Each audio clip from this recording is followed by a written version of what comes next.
আল্লাহুম্মা আজিরনি ফি মুসিবাতি ওয়া আখলিফ লি খায়রাম মিনহা। এই আপনার যখন মুসিবত আসবে, যখন আপনি এই দোয়াটা পড়বেন, এটা পড়ে নেবেন, আল্লাহ পাক রব্বুল আলামিন এর চেয়ে উত্তম ভালো একটা বিনিময় আল্লাহ তাআলা মিলিয়ে দিবে। তো উম্মে সালামা বর্ণনা করতেছে, যখন আমার স্বামী মারা গেল আমি সবর করলাম। প্রথম কথা আমি সবর করলাম, ধৈর্য ধারণ করলাম এবং আমি এই দোয়াটা পড়ে নিলাম, ইন্না লিল্লাহি ওয়া ইন্না ইলাইহি রাজিউন পরে সবর করে আমি এই দোয়াটা পড়ে নিলাম। যখন আমার ইদ্যত শেষ হয়ে গেল, ইদ্যত শেষ হওয়ার পরে আমি একটা চামড়ার মধ্যে রং করতেছিলাম, এমন অবস্থায় রাসূল সাল্লাল্লাহু আলাইহি ওয়াসাল্লাম আমরা ঘরের দরজার মধ্যে নক করলেন। রাসূল সাল্লাল্লাহু আলাইহি ওয়াসাল্লামের আওয়াজ শুনে আমি হাতটাকে পরিষ্কার করে রাসূল সাল্লাল্লাহু আলাইহি ওয়াসাল্লামের ঘরে ঢুকতে দিলাম। রাসূল এসে বললেন, হে উম্মে সালামা, আমি তোমাকে বিবাহ করতে চাই। রাসূল নিজে গিয়ে প্রস্তাব দিলেন, আমি তোমাকে বিবাহ করতে চাই। উম্মে সালামা বললেন, ইয়া রাসূলুল্লাহ সাল্লাল্লাহু আলাইহি ওয়াসাল্লাম, আমার কতই না সৌভাগ্য, আমি যদি আপনার সহধর্মিণী হতে পারি, স্ত্রী হতে পারি। কিন্তু ইয়া রাসূলুল্লাহ সাল্লাল্লাহু আলাইহি ওয়াসাল্লাম, আমি অনেক লজ্জাবতী মহিলা, আমার অনেক বয়স বেশি, আমার বাচ্চা কাচ্চা আছে।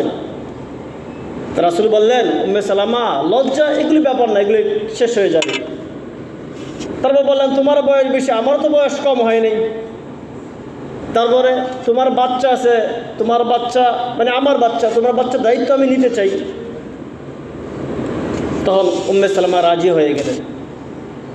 উনি এই কথা বলার উদ্দেশ্য আপনাদেরকে, উম্মে সালামা এই দোয়া পড়েছিলেন এবং উনি চিন্তা করেছিলেন, আমার স্বামী যে বলেছে রাসূলের হাদিস, এই দোয়া বলে উত্তম আরও বিনিময় মিলিয়ে দিবে। তো উনি ভাবতেন, উনি স্বামী মরার পরে আমার স্বামীর চেয়ে উত্তম স্বামী কোথায় থেকে আসবে, আমার যেই স্বামী ছিল এর থেকে উত্তম স্বামী কোথায় থেকে আসবে। যখন রাসূল সাল্লাল্লাহু আলাইহি ওয়াসাল্লাম বিয়ার প্রস্তাব নিয়ে দিলেন, বিয়া করলেন, এর চেয়ে উত্তম স্বামী দুনিয়ার জমিনে হতে পারে? আর কি মনে করেন? তো উনি বুঝলেন যে হ্যাঁ, কোনো মানুষ যখন মুসিবতে পড়বে এই দোয়া করবে যে উত্তম আজাব, উত্তম প্রতিদান আল্লাহ অবশ্যই মিলিয়ে দিবেন। এটাই হাদিস দেয় প্রমাণ।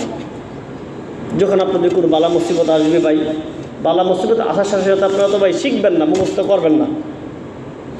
যখনই বালা মুসিবত আসবে সর্বপ্রথম আল্লাহ তাআলার কাছে ফিরে যাবেন, কোনো কথা নাই, কোনো শব্দ নাই। এই মুসিবত আসছে মানে আল্লাহ তাআলার পক্ষ থেকে আসছে, এখন আমার কোনো কিন্তু নাই। আচ্ছা, আল্লাহ তাআলার অধিকার আছে কিনা মুসিবত দেওয়ার? কোনো কারণ ছাড়া অযথা এমনি আল্লাহ তাআলা অজুহাত দিয়ে দিবে। আজকে যদি এমামা কোম্পানির মালিক বলে আমি এই প্রজেক্টটা বন্ধ করে দেবো, আমাদের কোনো কথা আছে এখানে? কি বলেন? এমামার কোম্পানির মালিক যদি বলে আমি এই প্রজেক্ট বন্ধ করে দেব, আপনাদের কোনো কথা আছে? টু শব্দ করতে পারবে না, আমি আমার মালিক, আমি বন্ধ করে দেব। আমি পুরো পৃথিবী সৃষ্টি করেছি,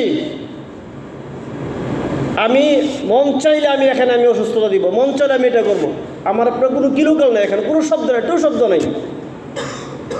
তা আল্লাহ যখন বালা মুসিবত দিয়ে দিবেন, আগে আল্লাহর কাছে ফিরে যাবেন, তারপরে দুনিয়ার জমির উপকরণ নেবেন।